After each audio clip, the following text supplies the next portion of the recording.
Hey folks, Russ Bailey here from BrushPile Fishing. It's time for another edition of BrushPile Fishing, the video podcast. We are turning to the tournament world today. We've got a great guest in store, Bob Denen from Crappie USA and also King Cat. He's going to join us. We're going to talk about the history of Crappie USA. We're going to talk about the future of Crappie USA and tournament fishing in general and how we can get things back to where it used to be. So you stay tuned. We'll be back with BrushPile Fishing, the video podcast.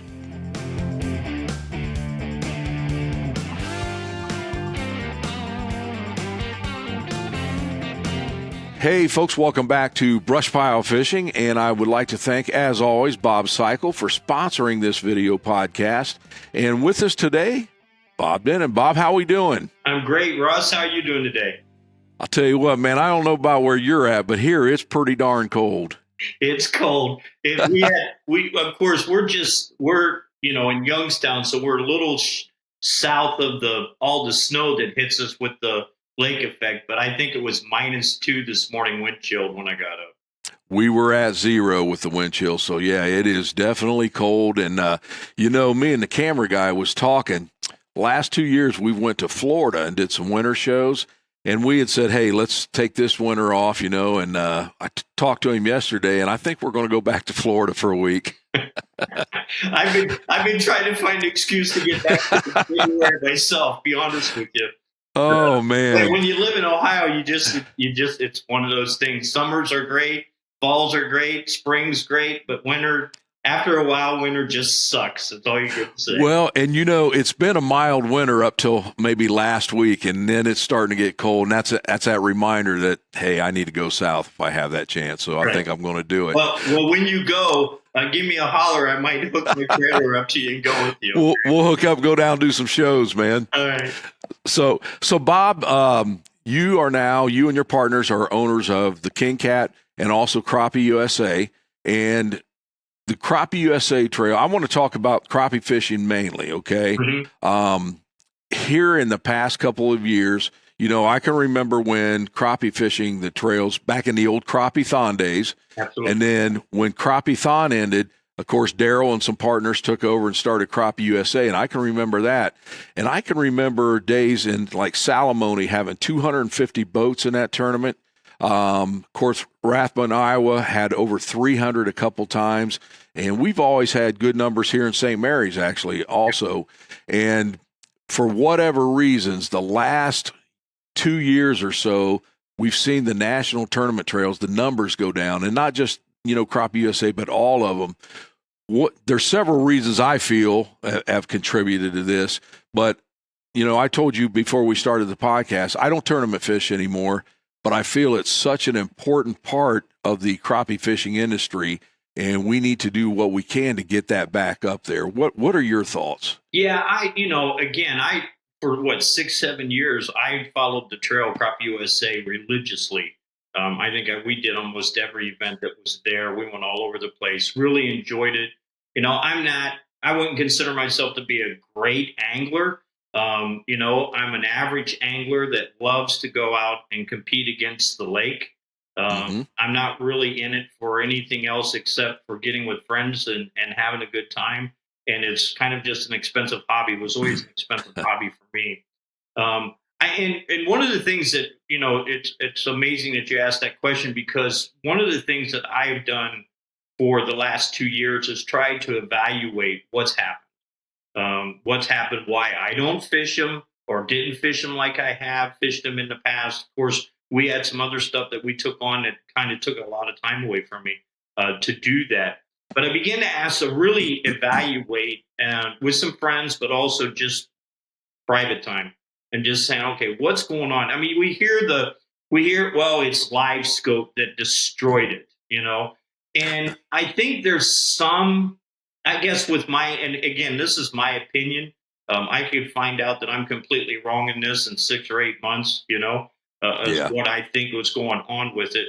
But I think live scope's a piece of it, but I don't think it's the only issue. Sure, I agree. I believe what's happened to it is that the industry grew and the tournament trails didn't adjust. And, when I look at, anytime you get into business, you look at what we call the what's your customer base? What does your customer base want? And in any business, you have to take care of your customer. As I begin to evaluate, well, who's the customer? And how is the programming working towards the customer? And I begin to look at and in the crappie thon days, there wasn't a lot of the local, really what we consider to be good local trails. There was a few here and there, fruit jar kind of tournaments. Well, then all of a sudden, over the years, all these local trails begin to crank up pretty good. And we've got more local trails now than I think we've ever had in the industry, which is good for the industry. Sure. And there's a lot of that, entity that's there. I started with the local trail and really got my teeth into tournament fishing with the local trail.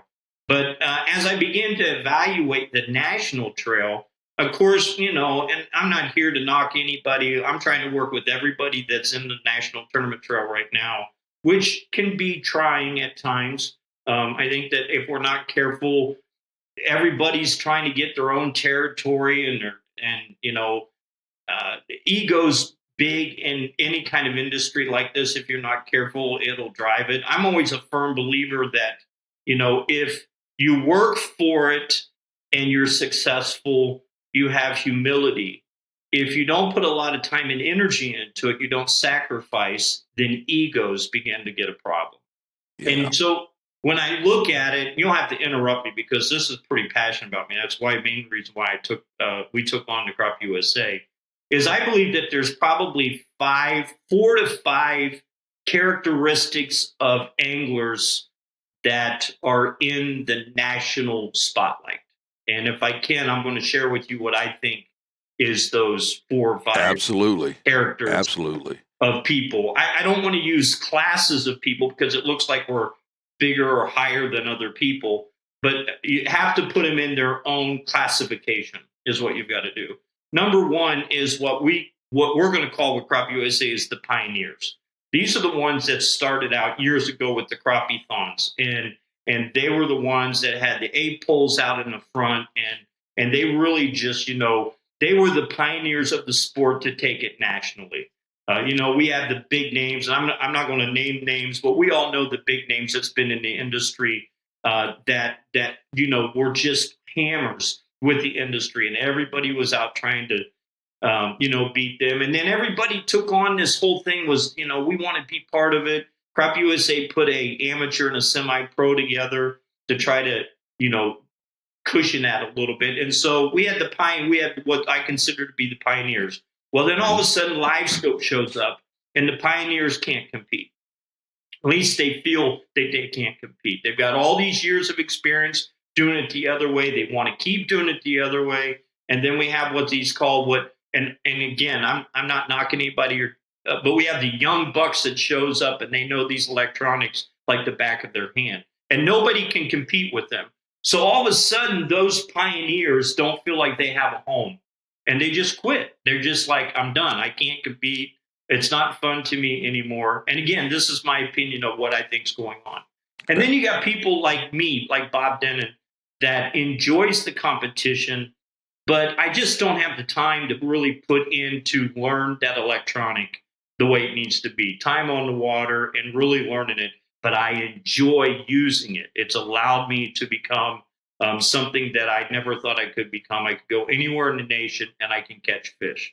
And so I consider myself to be a true amateur on the side of things where, I've won a couple tournaments. I've placed in a couple tournaments. But, if I'm not catching fish, I'm not going to get all stressed out. I'm just going to go to another spot and see if I can put some fish in the boat. And I like the competition, but it doesn't drive me. It's just not a driving factor. In fact, what drives me is the camaraderie that we have with people, the people that we get to meet. When you would show up at certain tournaments that I was at, I always would want to just get around you and hang out with you and stuff like that. And so you had the camaraderie that's there with that group of people. Then you have what we consider to be the semi-pros. And the semi-pros are the ones that, they put a lot of time, they put a lot of energy. They can compete at a higher level, especially with LiveScope. But they are limited in what they can do also because of the lack of time on water because most of them work day jobs. And Right. then we have what I consider to be the hammers. And these are the people, most of them are guides, not all of them, but most of them are guides. They have spent 2,000 to 3,000 hours a year in front of this live scope, screen, and they can point 50 feet out or 60 feet out and tell you the size of that fish, and then they go chase that fish until they can get that fish caught. All right. And so when we look at the industry, we see all these, what I consider to be all these classification of fishermen. But yet we've never changed the system of the National Trail. So what we've done is we've had the National Trail, which is a box, and we say, okay, come on, everybody, let's be part of this. Let's have a good time. And what's happened is it's that the system or the box of the industry hasn't changed around the technology or the people that are there. So I don't think that we viewed our customer in the industry. We just said, all the same old will continue to work. And it hasn't, and it won't. And so I think it takes some leadership to understand that. And again, this is where I'm starting. And I believe that as we evaluate it, we'll see it. Do I have the answer to all of this right now? Absolutely not. Right. Okay. I think it's going to take a process. I think it's going to take an evolution. I think we've got to sit down and really look at some things difficulty. I think you've got to take some chances.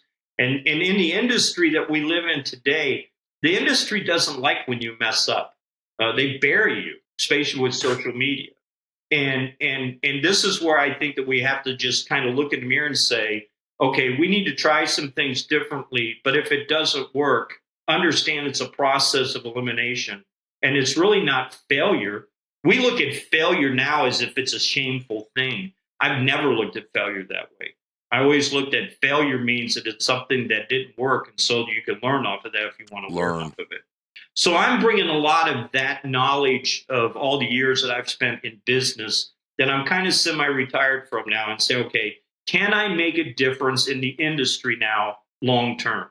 Can we really evaluate it and say, okay, how is it that this is, how do we rebuild the box? How do we, how does the national, and everybody's like, well, can we be like bass? Well, bass has its own little hiccups too right now, okay?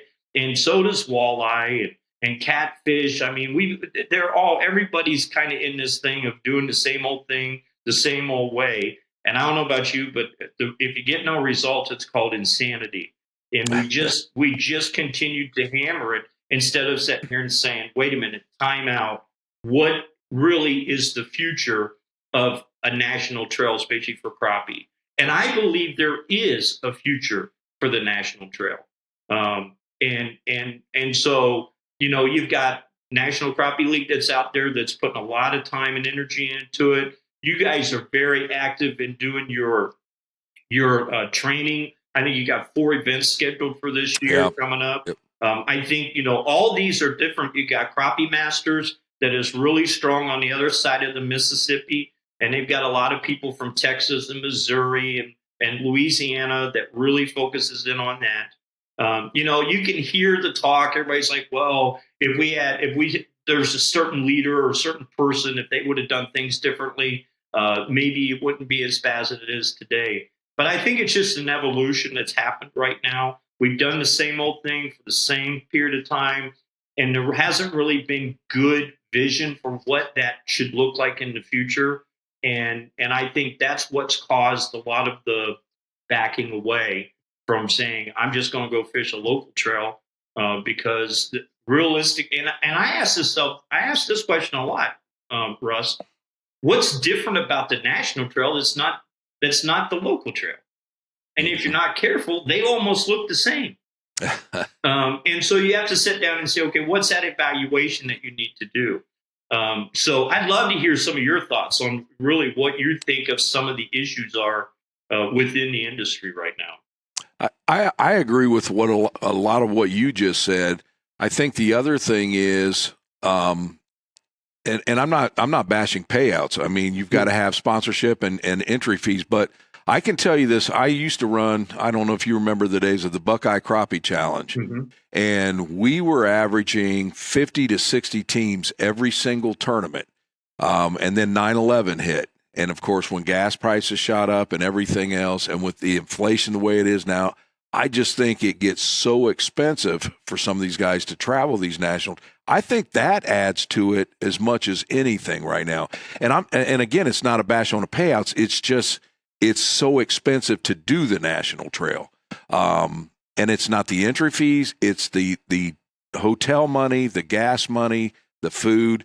And with prices the way they are in the country, I think that adds a big part to it. And I've heard that from several anglers, and I agree with you, Bob. There's so many different things. I think it's a compilation of all of them that is added to the numbers being down. Do I think that's salvageable? Absolutely. And again, that's why I really wanted to get you on here, because I want to see these trails pick back up.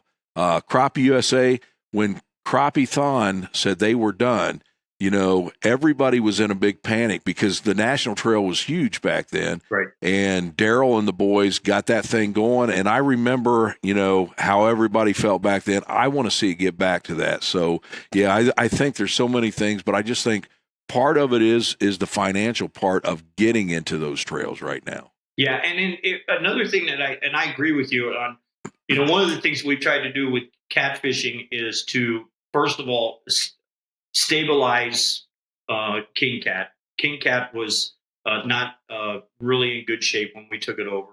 And so we wanted to stabilize it. We've spent 3 years rebranding, stabilizing it. And now year 4, this next year, we're really going to start implementing what we consider to be some changes that we're going to bring to the industry. Whether or not people accept it or not, I don't know. You just don't know. But again, it's like a moving target. Especially with the crappie side of things, you've got NCL and Paul, they've got, 18, 19 schedules on their schedule this next year. You got Crappie Masters. I think they've got somewhere between 6. And again, you might say, well, are they your competition? Maybe years ago in the industry, it was looked like that between the owners, but I'm not looking at it that way, because I think that if we look at the box that I'm trying to develop, I think there's a place for each one that can become very successful. We don't have to be everything to everyone.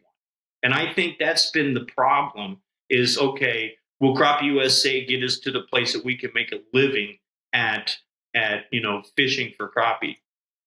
Probably not. Okay. And I think we've seen that over the years, only because sponsorships and as much as I know in the business, sponsors took it on the chin the last couple of years, and they've really not had cash flow to do what they've needed to do. Then we had, 5-6 years ago, and maybe I'm wrong, and correct me if I'm wrong on this, but I believe that we saw an inundation of a lot of smaller companies come into the industry. Oh, yeah. And it didn't bring new customers. It just fragmented the customers. And I'm not knocking the companies when I say that. It's just looking at it at a from 10,000 feet. You don't implement all this new product, which is great for the industry, and then you don't increase your customer base. And I think what happened was everybody said, okay, let's hit the national trails, or the national trails said, okay, let's hit all these entities out here. And what we did was we just diluted it so much that it became not successful for anyone. It just, everybody was going for their little piece of the pie. And that pie just kept on getting smaller and smaller and smaller. And so do I think that the way to get the payouts up is to still get outside sponsorships to come into the industry? I do. But I'm talking bigger companies with big names that would, it's not going to flinch for them to throw in 20 grand for a tournament. And and the thing about it is that I'm not going to put that, when we get that's not going in my pocket. That's going to the anglers. And I think that's part of the process that has to be developed, is when we cast the vision, we have to cast the vision to understand that there's going to be certain sponsors that are there to help us move the product forward, but there's going to be other sponsors that's going to be there for the naming's sake only. We have Bass Pro. Bass Pro has signed on to Crop USA full tilt. They're very excited about where we're going to be going with it in the future. But that's just one piece of the puzzle. You got some smaller companies out there that want their name brand to be out there. And then you've got what I consider to be non-industry money that's out there. And there's non-industry money that's out there, but they watch us. And then if you get a little bit of a hiccup or you make a change and then the internet goes stupid on you, okay, then they look back and they go, wait a minute, do I want to be part of this? And so I think that there has to be, as we evolve into this, we have to sit down and really ask ourselves some tough questions on how do we want to look to sponsorships in the long run. And I think that everyone plays an important role in that. One of the things, we just went through something with King Cat. I made a mistake on our, I'm not afraid to admit it. We made a mistake and I let someone come to the Classic because of a hardship. And they ended up winning the Classic. And it blew up in my face that I let this guy come and we didn't handle it right. I needed 72 hours to handle it correctly, and we ended up handling it correctly, and everything was fine and dandy. But you would have thought that I was the worst man in the world, and how they came out to just, drag me through the streets. This is not everybody, but there was quite a few people that would drag me through the streets, kind of like I'm their trophy. Because I made the mistake and they caught me on it. And sponsors, especially big company sponsors that we have conversations going on with, they watch that stuff. Sure they do. And so there's whether we have to put in different, sportsman kind of regulations of what you can and cannot do online. I don't know. I think that there's a lot of tweaking that's got to be done so everybody understands. But I think the end result is our customer has to understand what's at risk when they're out there. And if we as a whole, and what happens in social media, and you know this probably better than me, is that you'll get a small handful of people that will badmouth it. But the guys that really believe in it almost go silent sometimes because they don't want to get involved in it. And it has this effect where you got probably 10% of the industry or maybe 5% of the industry that's bashing it. And you got 60% of it that's not saying anything.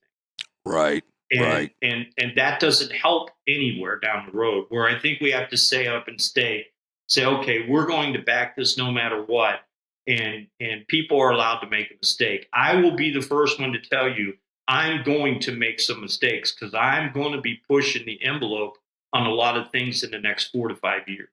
And the only way to really understand what's going to work is if I push and go, that was a bad idea right there.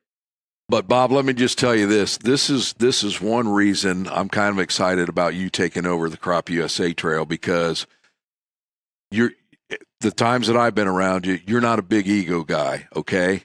And that's what I like, because like you just said, you are going to make mistakes, okay? This is trial and error. It's always trial and error. You're going to make mistakes, but you can put your ego aside and say, hey, I have made a mistake. Let's learn from it and go on. And that's one of the things I think we really need in this industry right now from someone that's leading. So I'm excited about that. Well, I appreciate that. I try to think, I'm not going to say that I don't have an ego, because sometimes it gets in the way. But we all do. We've run enough businesses to understand that the whole foundation has to come off of basically the vision that you have. And I'm still putting that together. I got a lot of people that's really wanting us to get our schedule done, but I want to make sure it's right. And the first thing I don't want to do is I don't want to come in the first year and set on 5 other people. And we're going to set on some. There's no way around it. I've looked at schedules and I've looked at dates and I've called people, and we're doing our best to try to make it as easy on the anglers as you can. But with all the local trails that's there, we're gonna miss something, and we're gonna lay an egg, I'm sure, before it's over with. But what we're trying to do is I'm going to do less is more to start with right now. I'm not going to promise the moon and deliver a rock. We're working on some boat deals now for the Classic. We're going to be establishing a new program that we're calling the Pioneer Program. And what that basically is going to be is that on Friday, those that just don't want to have anything with life scope, they can come in on Friday. Usually it's probably that 55 and older, and I can say that because I'm 63. But the 55 and older that would really like to go back and just go back to some basic stuff. We're going to do a tournament on Friday for each of our events this year. That's going to be the Pioneer. We'll run it just separately. There'll be absolutely no live scope that'll be allowed. You won't even be able to practice with live scope.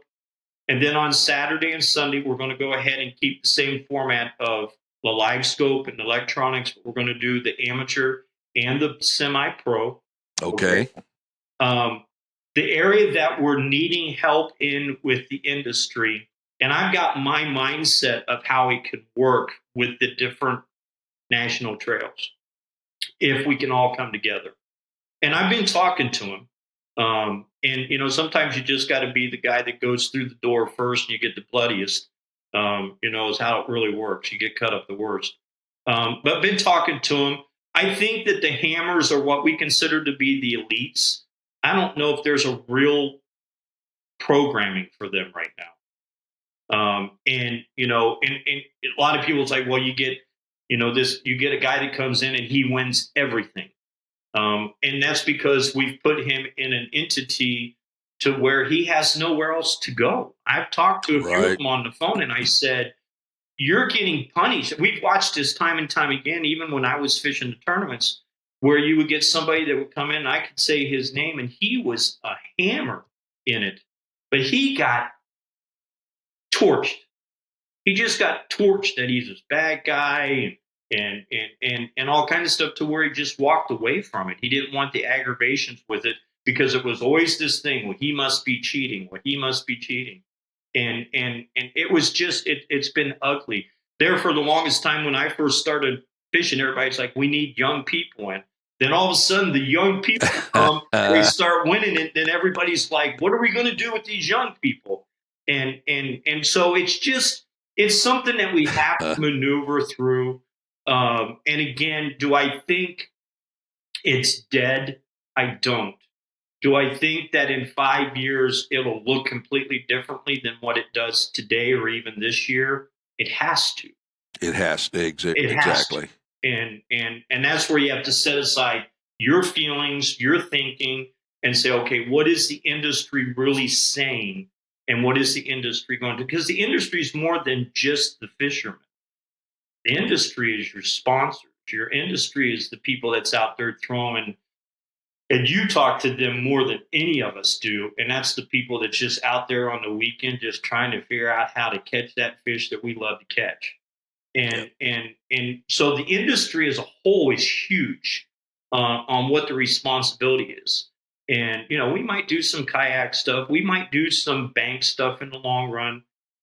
We might just do some stuff like that. But what I want more than anything else that I have not been able to, I've worked 3 years now. I have not been able to get it in the catfish world, is that I really want to get unified direction of what we need to do. And it doesn't have to be Bob's idea. I think I've got some stuff to bring to the table that will help. But it doesn't have to be my idea by itself. I want to get the camaraderie back. I want to give the fun time of where we're competing against the water than we are competing against each other. I still want to have that competitiveness that's there. I think that's in all of us that we want to do it and be successful in that. I want to get big payouts without putting it on the back of the angler. But that one I have not completely figured out. I'm casting a vision. We've got a few bigger companies that are looking at us. But then again, I have to figure out how do I maneuver them through the wild, wild west of the internet. Social media. When it comes to issues. And so, I had one that was probably really close to being on board. and then I got torched and for a mistake that I made. Now I got a lot of, you know, you know, that a boy when I admitted that I had made the mistake and we're going to make some changes on that.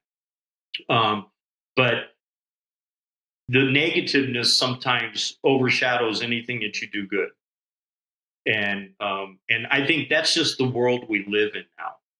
It I don't is. think that's in the catfish world or the crappie world. I think it's just everybody's got their opinion, and for 5 minutes they think that this is going to sound really bad, okay?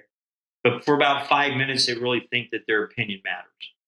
Yeah. When in the long run, it doesn't, including me. My opinion is just my opinion. And it matters to me at that time. But I love the people of the industry. I love a lot of the companies that's in the industry. I want to see, and maybe I shouldn't say it, but here's what I would love to see. I'd love to see the three larger entities in the nation, which is I've already named them: National Crappie League, uh, Crappie Masters, and Crappie USA, to sit down and say, okay, how can we work together to move the industry together and be a piece of the puzzle? Right. Not try to be everything to everybody. Maybe Crop USA just does the pioneer and the amateur, and we get people ready for a semi-pro. And then you've got maybe NCL, since they're based on the other side of the Mississippi. Maybe they take a region and they do the same as what we do, where we stay on this side, they stay on that side. And then you got crappie masters, that there's a lot of guys out there in the West that are really, really good anglers. They're hammers. And wouldn't it be great if you could have something like that you could have the elites go to it, and then we all work together on it. And wouldn't it be great if we could have West versus East, and then we sponsor someone to go into the elite side of things. And there's all kinds of options that's out there if we can just put all of our egos aside and just sit down. And I'm not saying that they're not doing it. I have conversations with Paul on a regular basis. I've been talking with Blake quite a bit. And I think long term, there's a possibility that we can work more together than it's just been. How can Crop USA, and then I might be wrong in saying this, how can Crop USA just bury everybody else? And, right. Or how does NCL just become the best in the nation? Or how does Crappie Masters only have the best of the best that fish theirs? The talk that goes on in the industry, it's there. And the part about it is I don't have a problem having those conversations to say, this is the talk. Let's talk about it. Let's get it out in the open. Is this right for the industry? And I think we'll find out in the long run that if we work together, it'll be more successful quicker. If we don't, it will implode, and then the strongest leader will rise. And that's not my intention right now. That's not my purpose for doing it. My purpose was to sit down and say, okay, there's something wrong. We work with residential treatment kids all the time. That's our main business. And they come in and they're wounded and they're tore up and they're messed up and they just need help. And so my whole life has been about, how do I dissect something that's been tore up and messed up, and how do we maneuver it, not manipulate, maneuver it to be where it could become more successful. And in my retiring age of the residential and safe house and everything, kind of, I've turned that over to my kids and to some other people that's done extremely well and doing better than I could ever do. And so it was basically, why don't you go do something that you can dig your claws into? And it was like, I think it's messed up. I think it needs some leadership. I think it needs to be honest. I think somebody needs to step up and say, okay, let's talk about the stuff that shouldn't be talked about. And let's see if there's a way to maneuver our way through this. So I'm babbling on at all, but I think it's great. And again, I didn't want this to be, a simple podcast where we talk everything's for us. I wanted the truth, your feelings on things. How can we fix it? What do you feel some of the problems are? And I think that's what we talked about today. And I appreciate that, Bob. I really do. Yeah. And again, I don't know if I'm the one to fix it. I don't know. All I know is that I'm an entity that has a passion for it. I know what I felt when I used to fish it. You're not going to please everybody no matter what you do. But I think we have to really, really sit down and just be honest, and look in the mirror to start with. There's a great legacy that's here. And there are some really, really fun times ahead of us. So I just think that we just take it baby steps at a time. Again, less is more. There'll be people upset because I'm not going to have 10 events this year. I might only have 5. But we're going, and another customer is the CVBs, the convention visitor bureaus. Those people are under the gun to produce. And when you don't produce more than 20, 30 boats, you're putting them in a bad spot. Right. And so I agree. We have to learn. And most of my time lately for the last 2 or 3 weeks has been having just strong, hard conversations with them to try to understand what do they need. They say, well, heads into beds. Well, then you got to talk about, Airbnbs. A lot of these cities and counties, Airbnbs don't bring any money to them whatsoever. Right. Now Summit does. So again, we have to learn the whole industry. We have to know our customer, and our customers more than just the anglers. It's more than just the cities. It's more than just the sponsors. It's more than just the people that's not out there right now doing it. And if you're just going to be single-minded and think, well, we'll just go to a CVB and we'll just get some money, and if we only get 25 people to show up, well, that's not fair to them either. And I know what it's like to sit in front of boards of directors. We have 2 nonprofits, and the boards of directors, when you're the executive director and you sit before a board of director, they want answers. And some of these people have went on the line, and put their reputation on the line. And we, as an industry, has sold ourselves to be that we were more than what we were. And that's not fair to those people that are putting it on the line. And so there's a repair that has to be done. I talked with the city that's got a very prominent lake on it that I wanted to get. And they have been fried. And they want nothing to do with crappie right now. Nothing. And my question to her was, could I come and meet with the board? And she said, the board wants nothing to do with crappie fishing. And so I said, okay. And I wrote a little note down, and I've got her information. I said, okay, well, then I'm just going to have to rebuild the confidence. And she's like, how are you going to do that? I said, I'm going to reach out to you monthly for the next 2.5 years. And we're going to talk. I'm going to come down. I'm going to visit your area with the chance that I may never, ever gain that, Russ. But again, that's part of what we have to do as an industry. We cannot take and take and take and think that it's not going to come back and bite us in the butt. And I think as national trails, I can say this. I think we've taken way too much and not given back. And I think we have to evaluate that also. So I'm in the middle of rebuilding the mindset of really what is it that the CVBs will need? How do we make them successful? How do we make the person that we're talking to successful when we're there? Social media is a great tool. It can be a nasty tool, but it's a great tool. But I think just as much as you guys have looked at it, I've got a team of people that look at social media stuff, and we're not just putting something on Facebook. We're being deliberate in our strategy on what we're going to do. And it's something that even with the CVBs that they need to understand. Long story short, and maybe need it for another time. I'll leave it for it. But we went to a city with the King Cat side of things. We had 7 boats that showed up.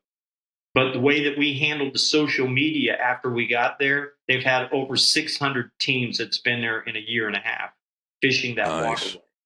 And so the CVBs also have to make some kind of adjustment to understand that if we're going to come in and we're going to partner with them, and again, partner, don't take, but partner with them, how do we get additional people to come throughout the year to that location? How do we track it? And again, social media is a great tool if you know how to operate it. So with our replay team, I got 3 guys, and all they do is they are experts in this field. And we've actually hired an outside company that is looking at some stuff and really knows how to get us what we consider to be good numbers. You know, we are on the Pursuit channel, and we don't exaggerate those numbers. We tell them exactly what we're getting on the Pursuit channel. And we're going to do that this next year. We're going to do Crappie USA is going to be on the Pursuit channel in 2026. But I'm not going to go in and say, oh, we got 1 million views because there's 1 million households. Right. That's not fair. It's just not right. It's not the way I want to be treated. So I go to them and say, we're going to have 60 to 70,000 views is what we're going to have. Then we're going to put it on our YouTube channel. That YouTube channel is going to get maybe 200,000 views before it loses a lot of its excitement. But what is everybody saying about your city when we're there and after we leave? And then if we can jump on those numbers and get those numbers to be true, now you're in the millions. You're in the millions of taking that data and smarter than what I am, thank goodness they are. But there's a way that they can grab that data and it'll be true numbers.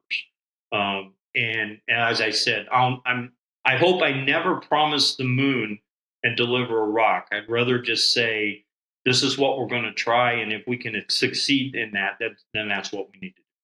So, well, Bob, I sure appreciate it, bud. I appreciate you joining us today. And here at BrushPile, we wish you all the success on the new Crappie USA Trail. Well, I appreciate that. And I know that you guys are doing your you got 4 events next year. We're not going to be anywhere near those on date. That was the first thing I looked at and was like, we want to support what you're doing. We believe that it's a really good program. And if anybody doesn't know what that's about, push that a little bit. And we're going to push it on our side also, Russ. All right. I appreciate it, buddy. Stay warm up there. Yeah. Take care. Always good talking with you, Russ. You too. Bob Denen, folks, from Crappie USA. Some good things, I think, coming from him in the future, and we'll see how things go with that. But at least he's trying to develop a plan to get tournament fishing back where it was. And before we shut off, I do want to talk about the BrushPile Academies. Folks, check out some of the testimonials of the people that have been there. We've got 4 in store in 2025, so you're going to have some chances to get to different places. And also, I wanted to talk before we leave about the Roo Kit. You had seen it on shows before we even had a name for them, but they are out on the market now. The one thing that I love about this is Jeff Smith sent several of these kits across the country, and you've actually got to see people using them on the water. There's a guy in Oklahoma that actually went out one day when he got his and said, I am going fishing now. He did a complete live video of getting his limit with him. We've seen him work all over the country. Super proud of this. The individual color packs will be out soon, so check those out with the Roo Kit. And folks, I hope you enjoyed today's show. I was enlightened. I'm excited about what I'm hearing, and I think, like Bob talked about, the future of crappie fishing tournament side can still get right back where it was and exceed that. We've got to make changes. Like he said, that box, things change, and the industry has to change with that. So I hope you enjoyed it. Stay tuned. We'll be back again with BrushPile Fishing, the video podcast.